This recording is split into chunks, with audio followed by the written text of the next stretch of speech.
Hello everyone, welcome to Anshu diaries. ఈరోజు recipe వచ్చేసండి దొండకాయ కోడిగుడ్డు బుర్జీ. చాలా బాగుంటుంది.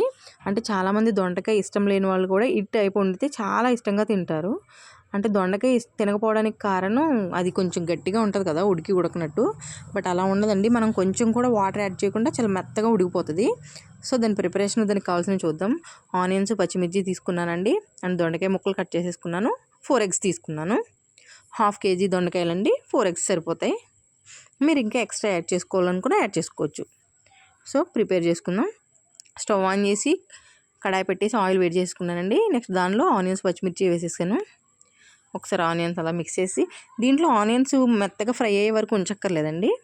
మనం వెంటనే దొండకాయలు యాడ్ చేసుకోవచ్చు. ఎందుకంటే మొత్తం 3 కలిపి మగ్గుతాయి. ఎందుకంటే మనం వాటర్ ఏమి యాడ్ చేయం కాబట్టి 3 ఉడికిపోతాయి. సో వెంటనే దొండకాయ ముక్కలు యాడ్ చేసేసుకోవచ్చు, నో ప్రాబ్లం.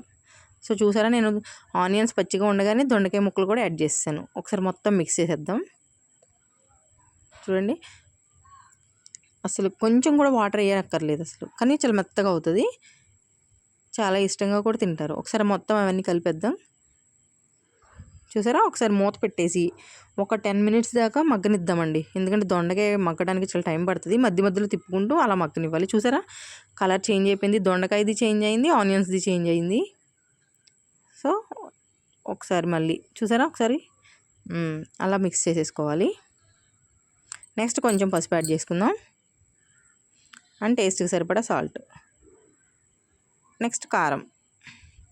అవి మీ టేస్ట్ని బట్టి అడ్జస్ట్ చేసుకోండి. ఒకసారి అదంతా మంచిగా మిక్స్ చేసేయాలి. ఇప్పుడు మూత పెట్టేసి మంచిగా మగ్గిపోవాలండి. ఇంకా దొండకాయలు అనేవి దీనికి ఒక 10 minutes పట్టొచ్చు. చూసారా, మొత్తం అసలు ఎంత బాగా ఫ్రై అయిపోయాయో కదా, ఆయిల్ బయటకు వస్తుంది. ఇప్పుడు మనం ఎగ్స్ యాడ్ చేసుకోవాలి. ఎగ్స్ యాడ్ చేసిన వెంటనే మిక్స్ చేయకండి. కొంచెం అలా ఉంచితే అది ఆ వైట్ అనేది వస్తుంది కదా, అలా వస్తే బాగుంటుంది. అండ్ జస్ట్ ఒక 1 minute అలా మూత పెట్టేస్తే ఆవిరికి. సో చూసారా, ఆ వైట్ అంతా మంచిగా గడ్డలా అవుతుంది కదా, ఇప్పుడు మిక్స్ చేసుకోవాలి. సో నేను ఏ టైప్లో అయితే చేస్తున్నానో అట్లనే చేయండి. ఫాస్ట్గా తిప్పండి. అప్పుడు దొండకాయ ముక్కకి ఆ ఎగ్ అనేది పడుతుంది అనమాట, చాలా బాగుంటుంది.